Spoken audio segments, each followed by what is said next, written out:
Hello and welcome to another episode of the Culture Nerd Podcast. This week, we're going to talk about the only thing that everyone's talking about today on the internet, the Superman trailer. The trailer has dropped.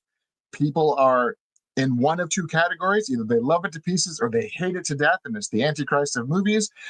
Either way, we're going to talk about this thing. We're going to tell you our reactions. We're going to break down some of the trailer, talk about some Easter eggs, address some spoilers and some info that we have on these things, and even throw in a couple rumors. Today, we're just going to exclusively be talking about Superman and maybe like 30 seconds of the other stuff. But without further ado, let's jump in.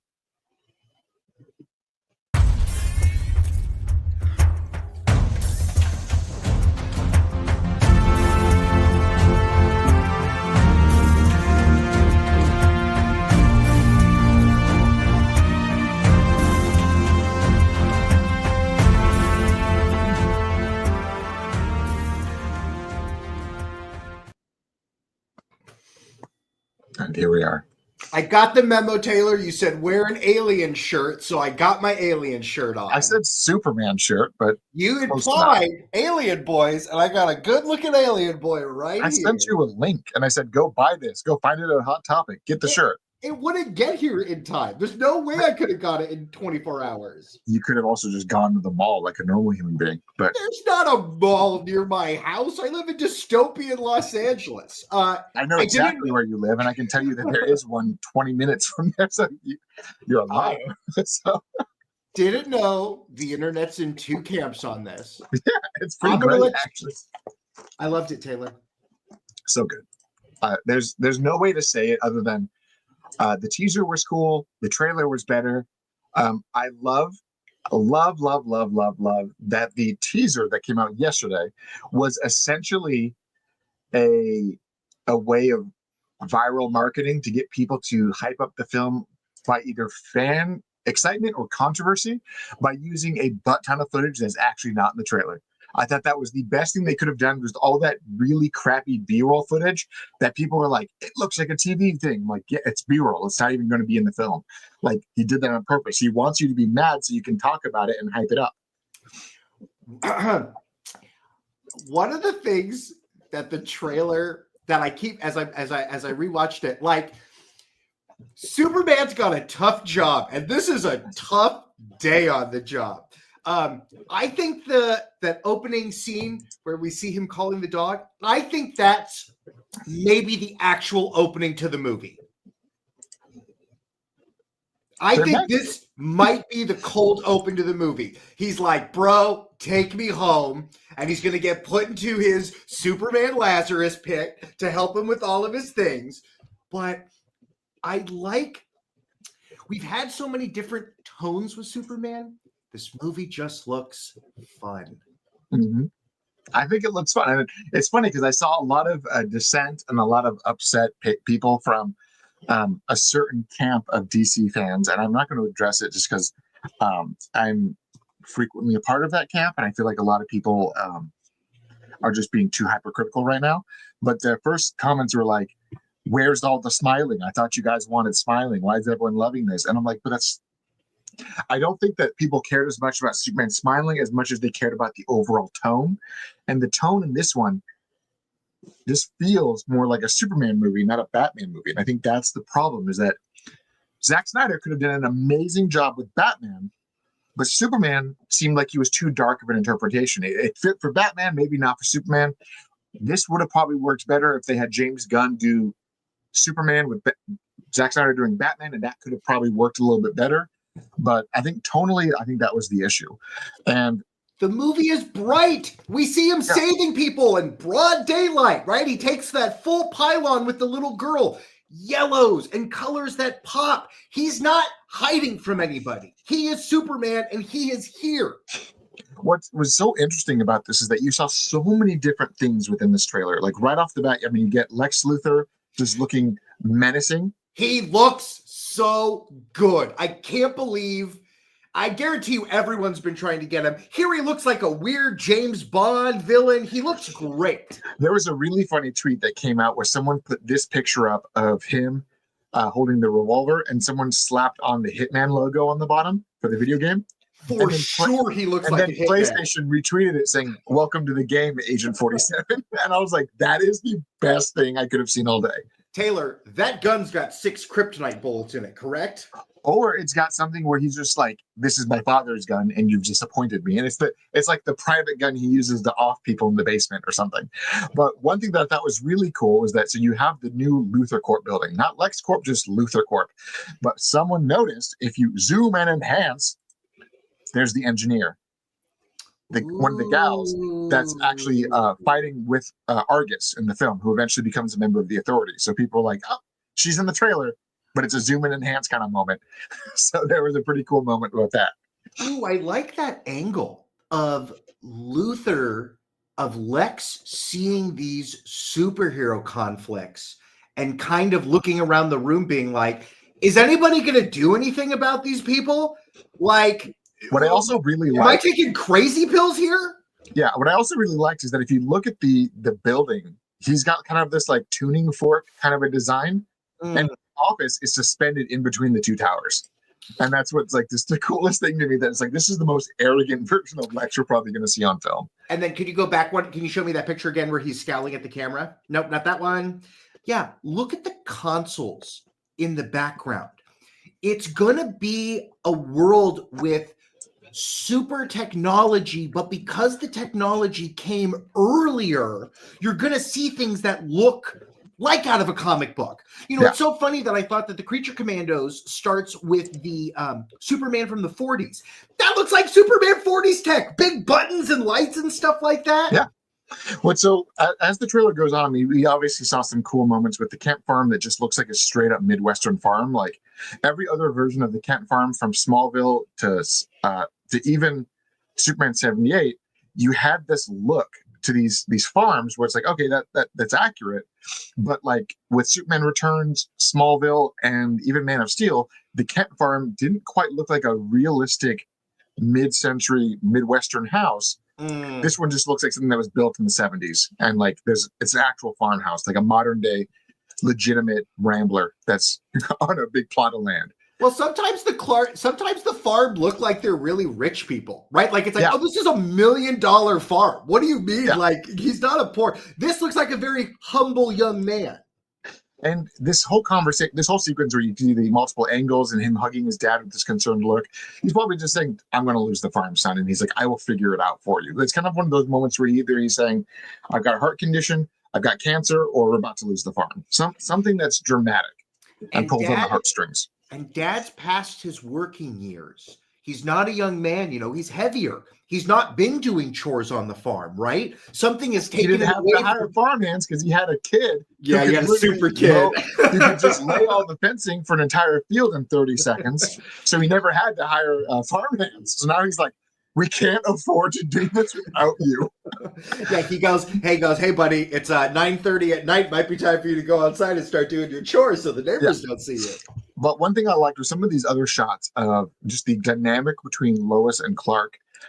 Obviously, this one where Clark is literally like a foot taller than everyone else in the area. I was like, that's just fun to look at, where you see that he's trying to bumble his way through the crowd, but he's still monstrous over them. I thought that was cool positioning. And then just the whole dynamic between Lois and Clark, where they're on opposing sides and they act like they don't know each other, but they kind of give these little looks to each other. But then you can clearly tell they're living together, and she's in on the secret, and she's part of his life, and everything and also, in that regard. That scene has a little bit more context from the first image. Superman doesn't want to go be Superman. He already did his day job. Now he's got to do his real job.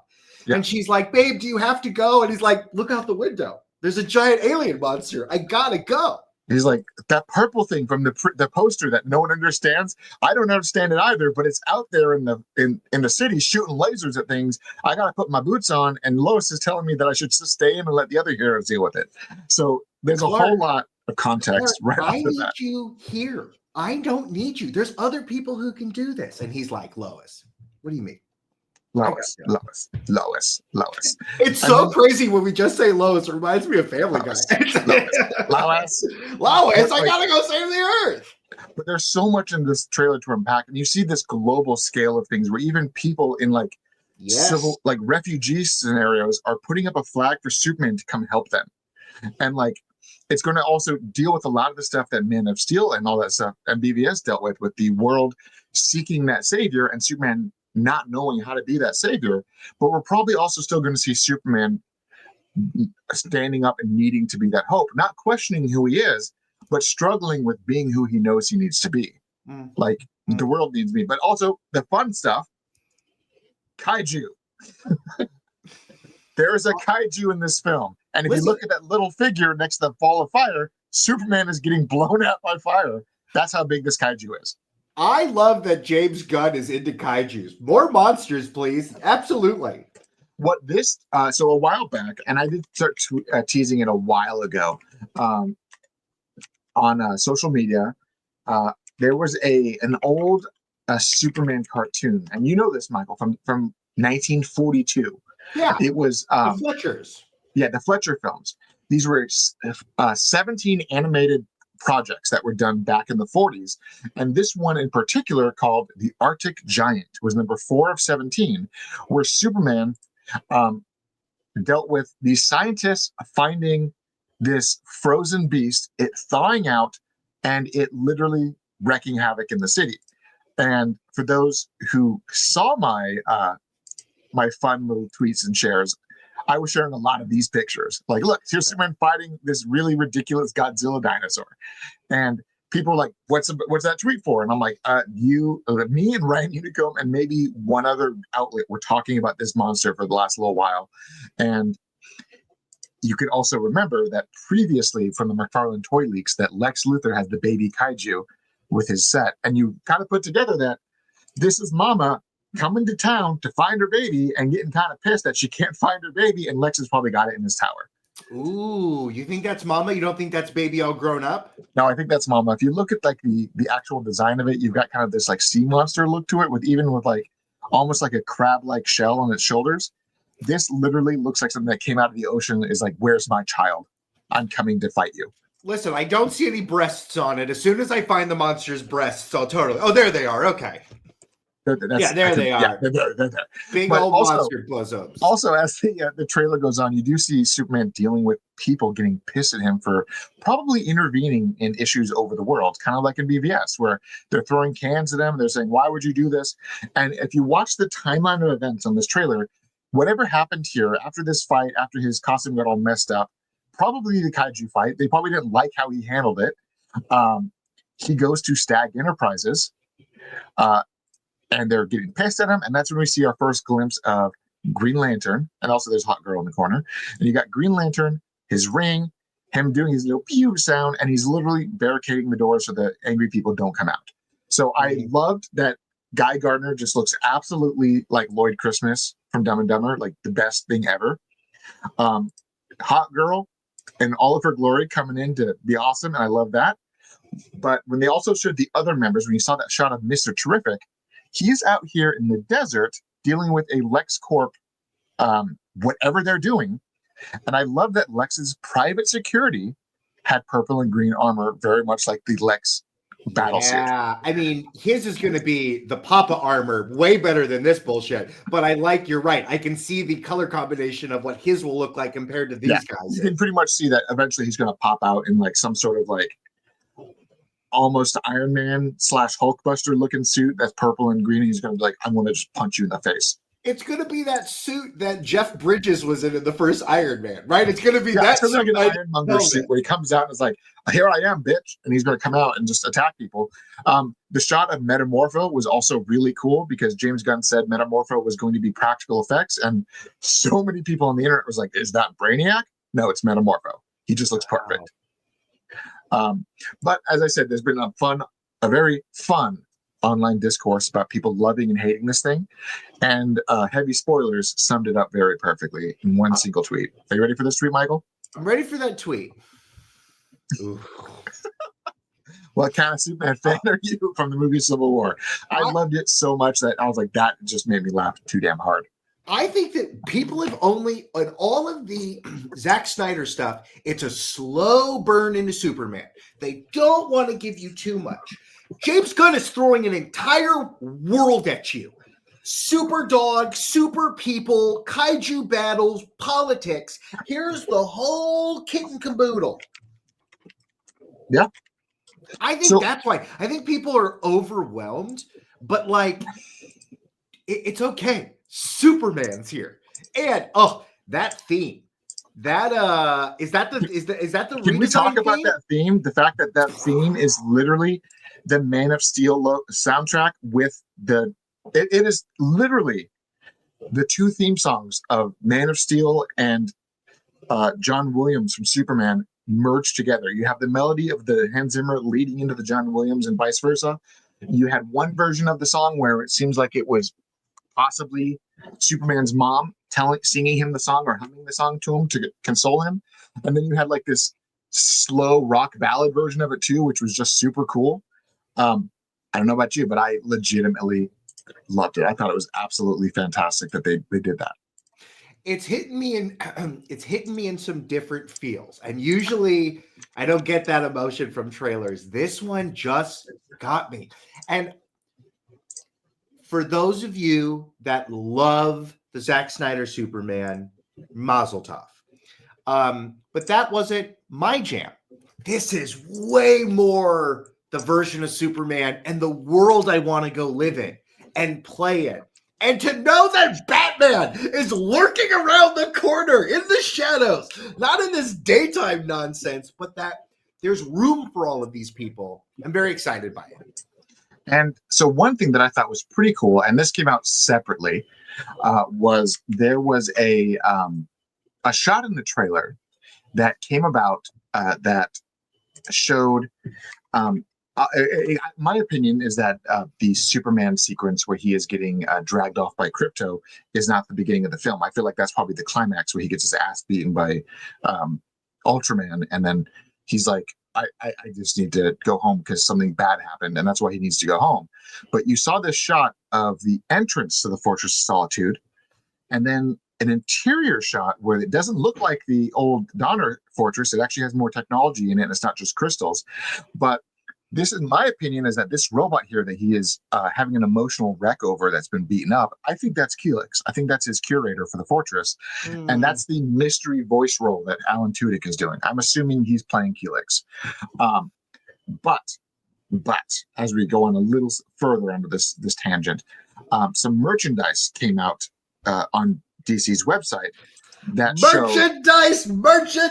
merchandise. So it says, "Take me home," and it has the first look at the fortress that looks batshit insane compared to previous iterations. It looks like an explosion of crystals, not just like some crystal castle, but almost like a shark fin of crystals. It looks very anime. It looks one-winged angel. I also bet that this theme, "Take Me Home," is going to be we're going to see it in him going to the farm, the dog coming there, him to Lois. I think this "Take Me Home" is going to be a theme we see over and over again in the movie.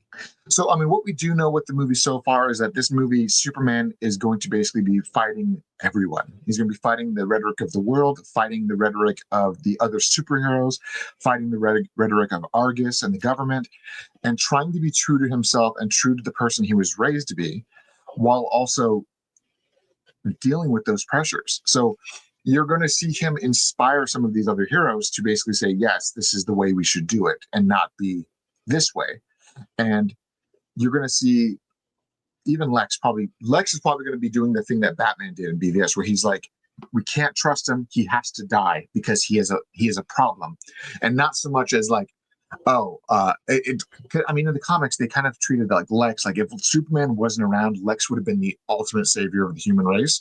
But he was so obsessed with the fact that an alien was the savior that he wanted to defeat him. Right. And his own hubris made him a villain because he did not like that Superman existed. But if Superman didn't exist, he could have changed the world.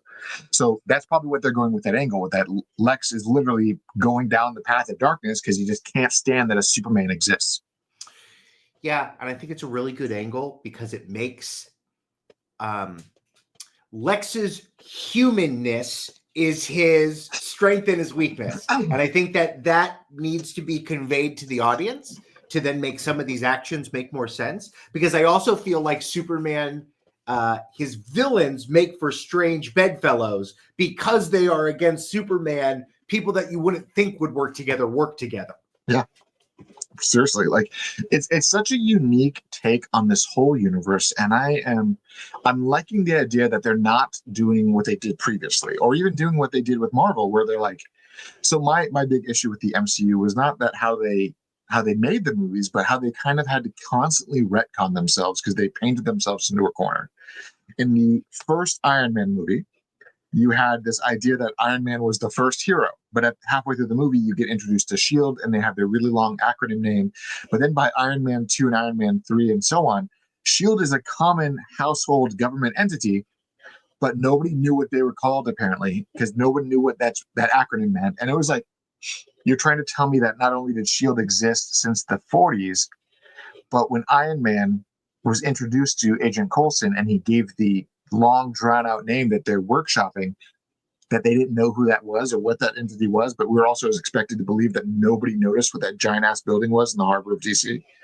Like Marvel is so lucky that these pieces eventually fit together. Like there's no forethought to any of that nonsense. Right. So people just kind of accepted that Marvel was kind of re-answering and retconning themselves as they were going because they were like, we're going to start here, and if it works, we're going to keep going. And they're like, we started here, it worked, let's keep going. By the way, this happened before it. By the way, this happened before it.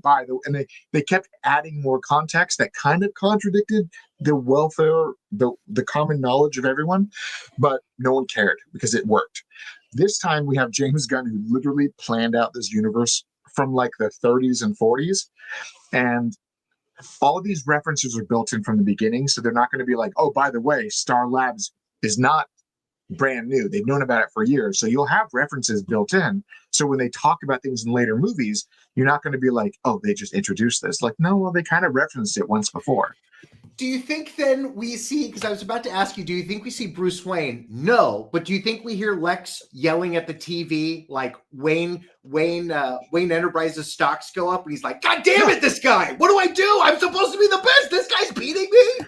He's probably going to make some reference, like something where it's like, I've got Queen Consolidated, I've got Wayne Industries, I've got Cord Industries. These people are making me look bad. And he's probably going to say something like that. And people are like, they're all real.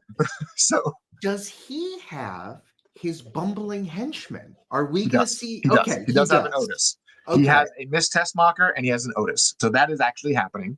But I don't for a second think that this version of Lex is the Gene Hackman Lex where you have him dealing with the idiots. I think that Otis is going to be like his like, go get me coffee, you moron. And Tessmacher is going to be his like security / eye candy.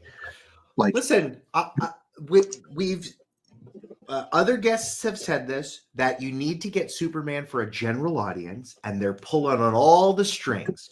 They're pulling on our strings who watch these movies on VHS from the rental store. It's playing on our parents when they literally hear the theme that they heard, and it's going to be a film that I want to bring kids to. This looks like a really fun time. And I've said this before, and I want to repeat it again for the people in back who clearly aren't paying attention. I love the Snyderverse. I loved what he did with it. Man of Steel is still one of my favorite depictions of Superman. I loved it. The problem I had with it was when it came out, I was like, damn, that was a great Superman film. I'm going to have to wait a few years to let my son watch it because it's too heavy-handed. Sure. And I said that, like, look, yes, there could have been certain parts of it that would have been fine, but just even the emotional toll of the ending, not the fact that he had to kill Zod, because that can be rationalized as he did the right thing because every superhero movie kills their villains. But the fact that having to explain to my kid that Superman, yes, he killed Zod. Why was he crying? Because he felt bad for doing it. And then having to explain why Superman felt emotional anguish to a child who barely understands how emotions work, it's kind of a weird conversation to have. And I know it's a very superficial thing to complain about. But I guess with people with kids, you can kind of understand that, like, there's certain things that kids just don't get yet. And it's a weird conversation to have. And it's like, you can probably say, yeah, Superman killed that dude. You'll understand it more when you're older. But I see this film and I see just from the ground up, I'm like, I'm not going to have any of these weird conversations. It's just going to be Superman being Superman. I thought you didn't want to show them that movie because you didn't want your kids to know that if you get caught in a tornado, you come save dad. You run your little butts out there as fast as you can and you get me out of there. Save your mom, and if there's time, come back for me. Like this. If you have superpowers, save your mother, and then you got to come back for me. Yeah, and then when the neighbors say, "What the hell was that?" I'm like, I don't know. Must have been adrenaline. Hell of a thing, guys. Like, listen to the government. They lie all the time. All of these drones are explainable. They're winged aircrafts. Your eyes are playing tricks on you. Right. And so other fun little controversies as we wrap up our last couple minutes, just because we're going to go over, like, this was our Superman trailer. Bottom line, I thought the trailer was great. The music got me jacked. I watched it like 7 times throughout the day and absolutely loved it. I cannot wait to see more of this movie. Gabe already texted me saying, I'm buying you IMAX tickets. We're going to go road trip this thing and see it on the biggest screen possible. I already know what's going to happen. I'm going to take my kids to see it because it's going to be like 2 hours and 20 minutes and it's going to be Superman. It's going to be great. Other things, James Gunn officially confirmed again for the second umpteenth time that the Clayface movie is going to be in the DCU. They did confirm again today that the film is going to be directed by someone they haven't hired yet. They know that Flanagan is writing it and he's producing it, but they don't have their director yet. And they're going to be working on that in the next few months. But they basically said, when they're like, what do you expect this film to be like? And they're like, you know that 80s, 90s movie, The Fly? That's what we're trying to make with Clayface. He's going to turn into a metahuman. He's going to become a monster. Yeah. He's going to become a monster and not think that he's the monster. Does Batman take him down in the third act? So the big rumor of this entire thing is that yes, Brave and the Bold is still a thing. I've talked to a few people. Basically, Andy Muschietti is still attached to it until we're told otherwise. I've got a friend who's actually sitting down with him in a couple of days and is going to directly ask him and say, by the way, Andy, are you still in this? So I might have an update on that, whether or not I can share it or not. We'll see. Yeah. But bottom line is that the plan is still the plan. Pattinson is not becoming part of the DCU. Yeah. And the idea is that they're going to be fleshing out Batman's history with a lot of his rogues and kind of doing what they wanted to do with Ben Affleck and basically have him sort of appear all over the place until you eventually see him front and center. But they could just do it with stuntman and shadowy silhouettes and be like, Clayface is at the end of the movie, he's running down like an alleyway and he turns and you see the bat figure standing there like, bitch, I'm here. Right. And then cut to the most recent episode of Creature Commandos, where we saw the big doomed flash forward of the death stuff that we saw before. Yeah. They showed another angle, which, oh my God, is that Batman? That is Batman. They showed him.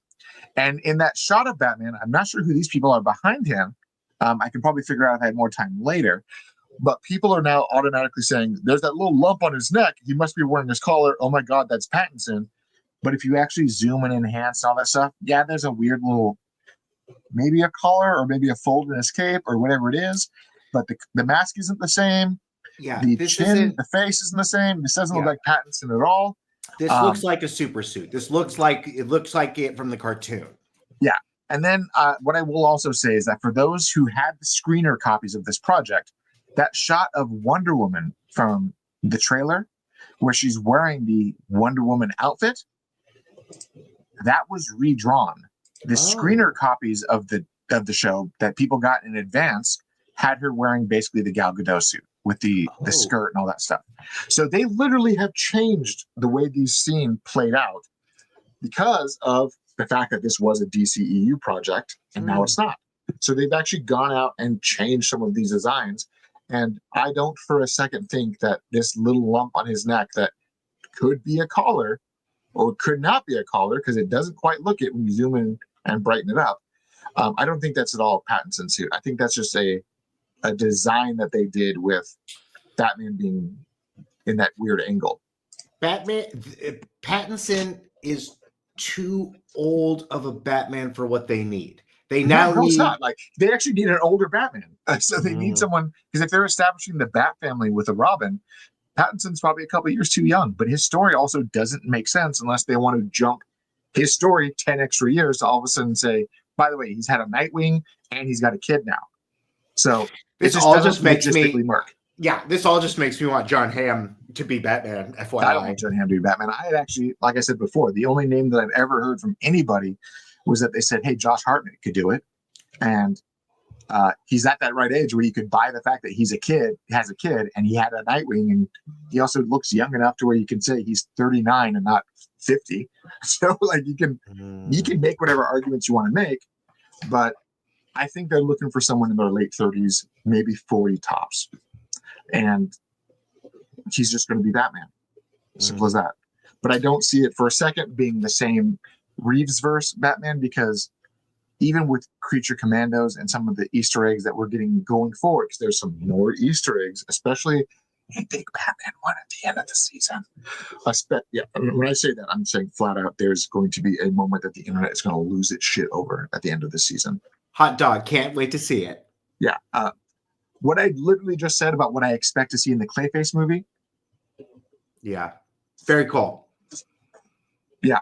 So, I don't think it's going to be Pattinson. I don't think people need to dig too much into it. I think bottom line, they said Pattinson stuff is Elseworlds, and they're not budging on that one.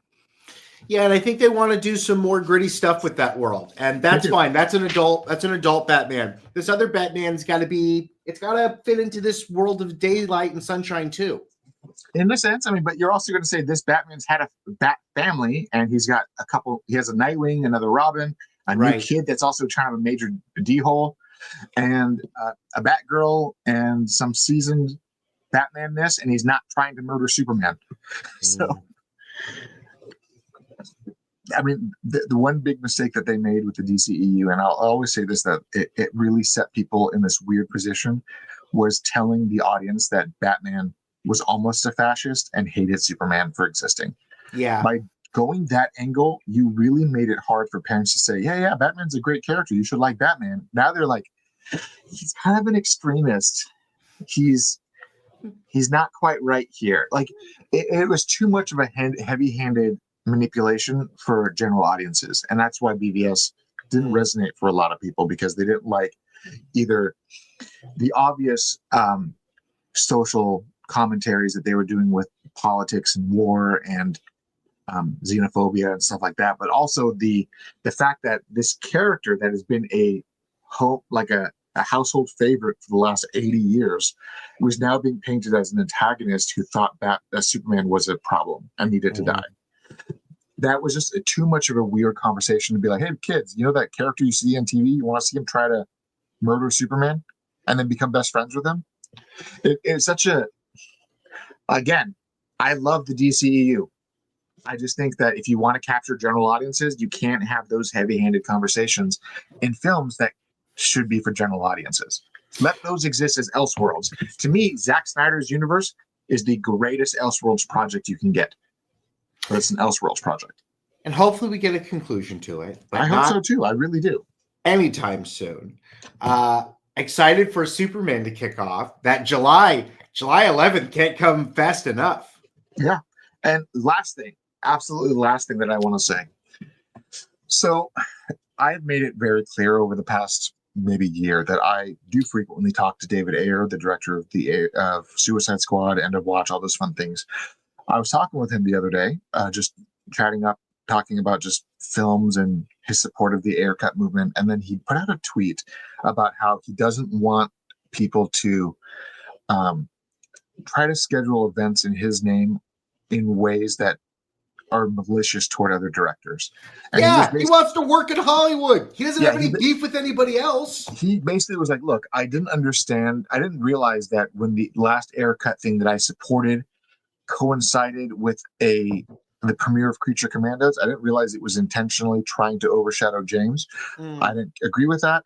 And I don't like how there's another one planned for this week on the same day as the Superman trailer. He's like, I support James. I love what he's doing. I'm excited for what he's doing. Let these directors have their moments and let us have ours too. Just let's not try to be malicious about it. He put this tweet out just basically saying, everyone put the pitchforks away. Let's just be nice to each other, and we will unite in positivity on another day.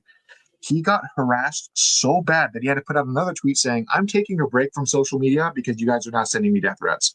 I don't know what's going on. because it speaks to the fakeness of this fucking movement. And it's not about promoting his art. It's about shitting on James Gunn. And let A or B. Because guess what? James Gunn is going to need a lot of directors because there's a ton of projects and a lot of different themes. And the fact that people want to see this bridge get burned already, just like Zack Snyder has no beef with James Gunn, wishes him nothing but the best. Hollywood is a very small town, and it's very difficult to get projects made. In some regard, right? Talk to all those directors from the 70s, Coppola, Lucas. It's literally a miracle to get the money to do the thing that you want to.